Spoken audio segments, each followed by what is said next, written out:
với nãy chuanin cha na sing tui taka kandan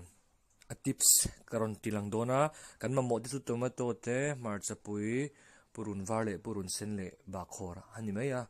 tuna kan lo kangang tel kha a om tok tura in ti kha in le anga masitle min tel tamlam pang hi apoi lawa kan chuang muyanga kan kang dona ni ole hei tuna tel mui to a chuanin atira chon purun varle purun sen hi atha mui nan in thlang ma sapot anga chuan kan lo kangang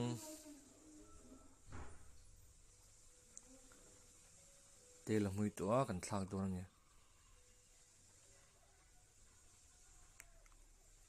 soi tur va wang ve hele tuna kan kang me ka tui don sia ni o tura hen ka foi si dubbing ani a ka dap me ka to tuna hianin I chi kan telanga atok tu ro mang ti kha chin tel mai dona alin ngam lein tel he manga in ngam lo lein tel ten don ne chok zo cha chon tuna tomato le mai cha pui kan thak lenga tui don ni mo ve na tian ka chok me ka chok sia ni chon tuna purun varle purun sen zai lep sa ha atira han tel thau mai la anuwa ke tel non le don ni ai tamin thak te siarina ka chok le me ka voice dubbing ani awangin akakangri lang thei to lawa tuna chuan tuna ba khor zai sa tel le don ni ba khor zai sa hen teleng au hai so bor maya bor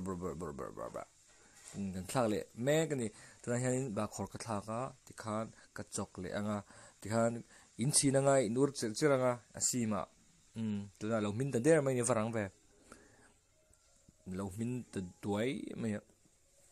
tikhan ei the to ni tuna ei the mai hei khulwa lo mai tlema dai de tu ya tiang hi chu asat lai ai chuanin kan eya thak phiana thagin ngam thak ngam vak lo tan chon mar chu pui kha tem ten tilanga ma se thak ngam tan chon tam tok po mi alawa chuan in lo loka asiam dan anga in lo siam ve